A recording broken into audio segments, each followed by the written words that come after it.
The subject of discourse on this edition is the revolution and the aftermath. Let me give you a background to the discourse. The revolution I talk about is the January 15th, 1966 coup. Is it a revolution? My guest will answer that question.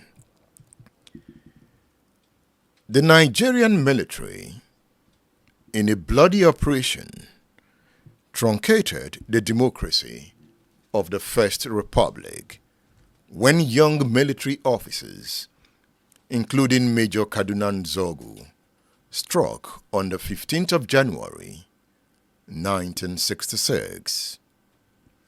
They decimated the leadership of that era. The Prime Minister Tafawa Balewa was killed. Also killed were the premiers of the western and northern regions. Top civilian and military officers were not left out in the orgy of death. It marked a new era in Nigeria's politics. And we are going into that era. In a radio broadcast announcing Nigeria's first military coup, Major Kaduna Nzogu said the country's enemies are the political profiteers, the swindlers, the men in high and low places that seek bribes and demand 100%. Nzogu attacked those that seek to keep the country divided permanently in order to remain in office as VIPs. In that coup speech, he condemned the tribalist, the nepotist, those that make the country look big for nothing before the international system. Nzogu blamed them for corrupting the society by their words and deeds.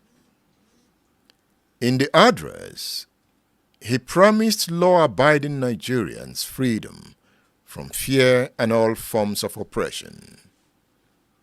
However, the promise of freedom did not come as the military found itself in a crisis that snowballed into a civil war.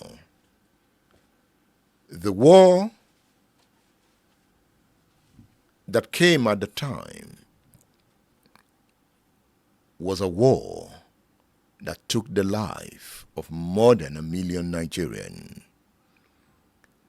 Before the war, there was the 29th July 1966 counter-coup, led by mostly northern officers.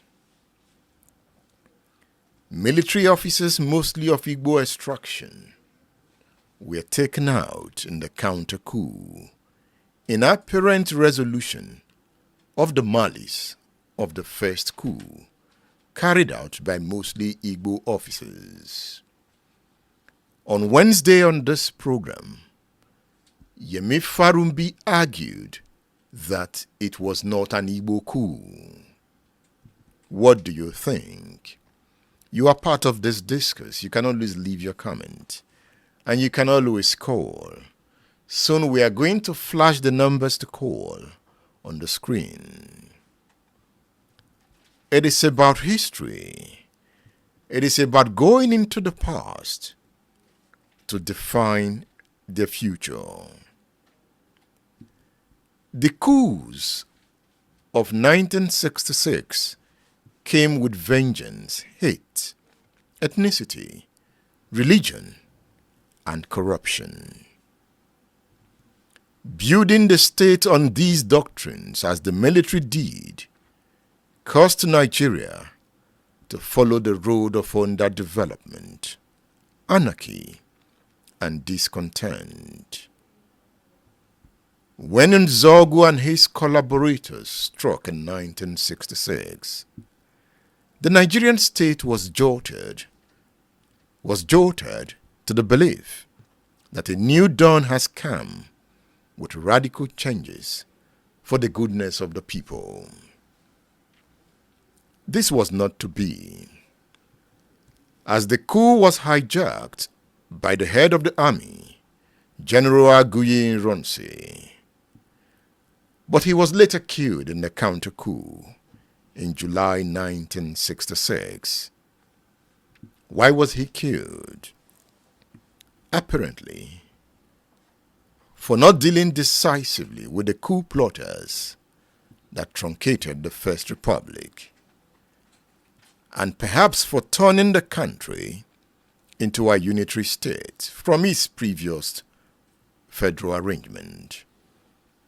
I have given you a background to the discourse. We are starting from the 1960s. We'll progress to the 1970s. We'll get to the 1980s.